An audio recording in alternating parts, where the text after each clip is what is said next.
Somebody else told us, once you do this, you have to get baptized. And so we go, we can take a dip and we come out. But we don't know.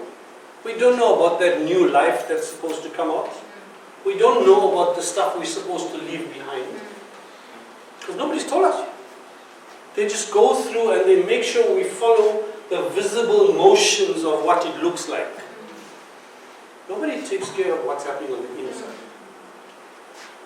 Nobody takes care of what we really need to go through to call ourselves saved. Because there's a lot of Christians that are not saved. That are in church regularly, serving, working, busy, being busy, looking like they're blessed. Until you speak to them. Not just on the surface, hi, how are you doing? No, until you speak to them. When spirit speaks to spirit and you realize, hold on a second. This is not all it's cut out to be. So we're going to explore some of these discussions over this week and next week, okay?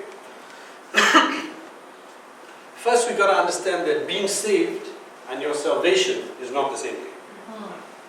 They're different. Being saved is an event. It happens once. Salvation is a process that starts from the time you are saved until the day you die. Until you meet Him in eternity, or if you haven't died yet, till He comes to take you. Because the Apostle Paul says we work out our salvation day by day. We don't work out whether we're saved or not day by day. You get saved. And from then, you start working out your salvation. When are you saved? When Mom and Daddy tell me. When I go to church, when I can promise that I go to church every day, then I'm saved. Because my parents are saved, then I'm saved. Because I stand in the garage, one day I'll become a car. Because I follow the rituals of a Christian.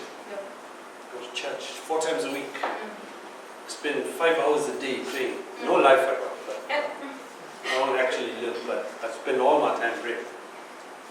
And there's nothing wrong with that. But that doesn't make you saved. When you and I accept that it is not in our power or ability, and very often we're not willing to save ourselves. When we accept that it is through and in somebody else, we can be saved. Only then can we consider ourselves saved. So the first question is saved from what? The second one is saved for what? So we'll answer the second one next week, because I don't think I'm going to get through the first one too, right? So what are we saved from? Right, so here's the religious answers. We're saved from sin. We're saved from eternal damnation. We're saved from the law. We're saved from ourselves. And what does that mean? Anybody? What is it? We're not saved from sin. It's wrong. We're saved from the consequences of sin. Because somebody else paid the price that we should have paid for it. So we get these answers that we can't explain to somebody because we don't know. Because nobody's bothered to tell us or teach us. Because there's a lot of us assume we know. A lot of preachers assume that if you're saved, you know what it means to be saved. Because you're saying you're saved. We assume you know what it means. Now, the truth is, I didn't know. So after about 10 years of saying I'm saved, eventually I'm like, but what does it actually mean? Because in order to be saved, you have to first realize that something's wrong. You need to be saved, you need to realize you need to be saved. Because if we don't realize we need to be saved, you can't get saved. And we miss that. So, if we say we're saved from sin, then why are there so many sinning Christians?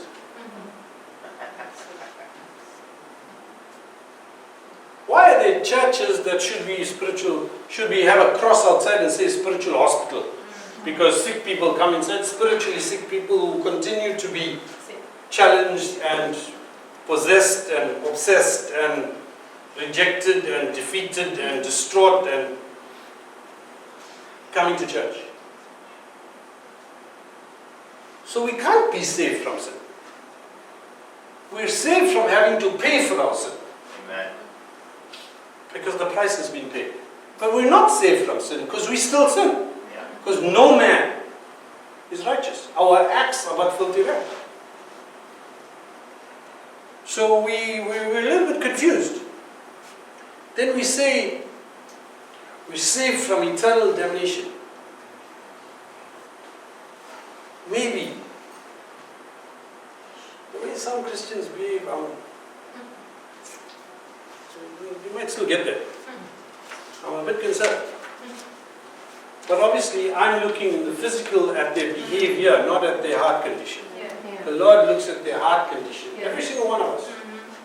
Our actions are simply representations of what our heart condition is supposed to be. So we say we're saved from the law. We're not. The law's still there. The law still exists. The Old Testament hasn't been burnt, now we only look at the New Testament. It's still there. It still exists. It's still a reality.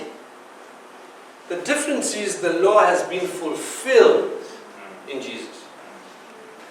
In and through Jesus, because the law stipulates conditions that need to be met after sinning. That's what the law does. The law glorified sin.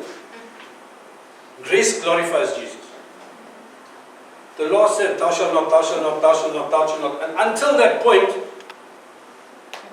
what is happening? They were still doing it. It didn't change, it became tablets. Like, you pop the Disprin, you still have a headache. Until later. It fixes it later.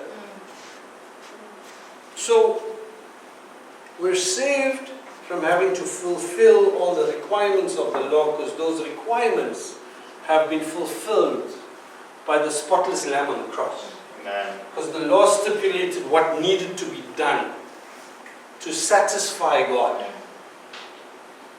based on our behavior. So getting saved is an event that makes you a child of God. That's it. That's all it does. You can still be a naughty child of God. But you are a child of God. Once somebody is adopted into a family, they're part of that family, even if they misbehave. Yeah. We sometimes want to tear up the contract. But this contract we can't tear up. Amen. Thank God. Yeah, thank God. Because once you're adopted into a family, you're part of that family. Even if you are the prodigal. Yeah. Even if you are the wayward one. Even if you are the black sheep. For want of a colloquial term. Even if you are the one that is not behaving correctly, you're still part of that family. It doesn't change. That's what happens when you're saved.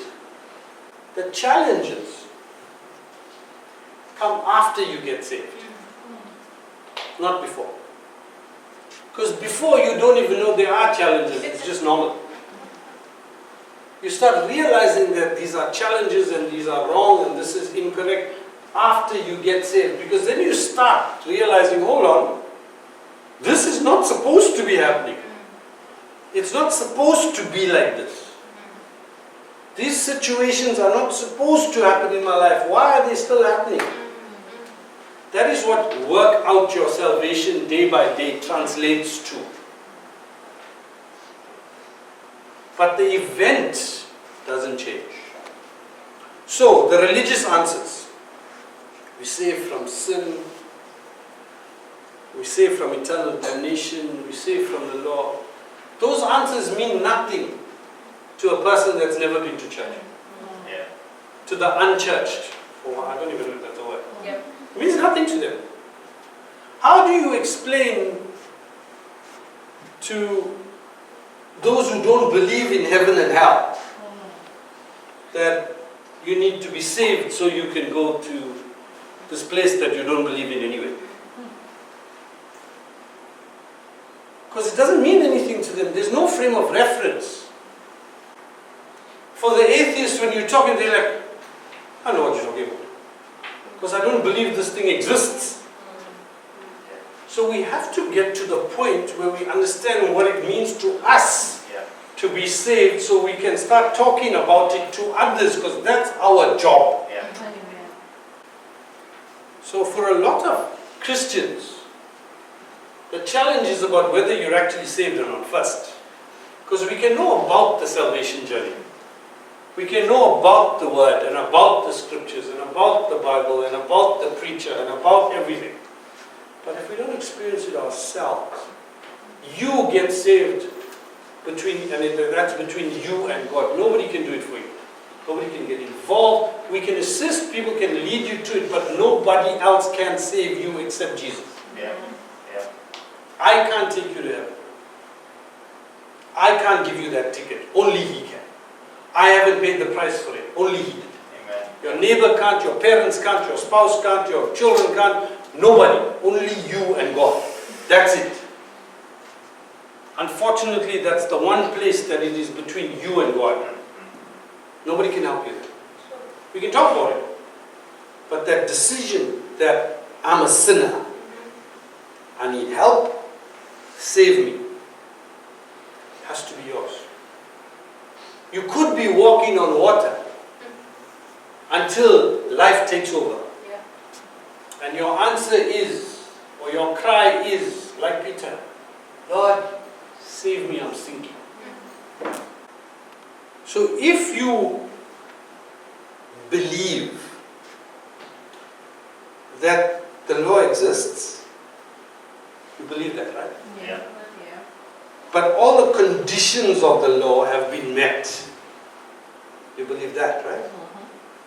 And they have been met so that you and I don't have to meet them again. That's been done. And the one who did it says, accept it. What's holding us back? Humanity is holding us back from our divinity. He wants to make you a child of God. We still want to be a child of mammon. Of this world. Of the way this world works. We're stuck. And we're challenged. He said, it is finished. We started again. People live in doubt because of the promises or the lies or the misconceptions or the misunderstandings that man has told them about being saved. Not God. God never said your life will be good after you get saved. Never. I looked because I was trying to hold him to that promise. Couldn't find it. All the search engines, still can't find it. Man has made it about come to church and see God will bless you. God won't bless you for coming to church. Not at all. For being here, it's a privilege, it's an honor, it's a privilege for me to speak to you, it's an honor for me to speak to you, but this is not going to bless you. What you do with what you hear is going to create the blessing. Amen. The problem is, the world produces and promises a tangible benefit. You can touch, feel, see. The Lord produces a spiritual benefit. You can't touch, feel, see. It's inside. Other people touch, feel, see it by your behavior. Think about it. Your behavior while you're working out your journey is what attracts people to the event that you went to, called being saved. So the promise of a perfect life after being saved is an unfulfillable promise. Because no life is perfect. Because the perfect life at age 33 ended in death.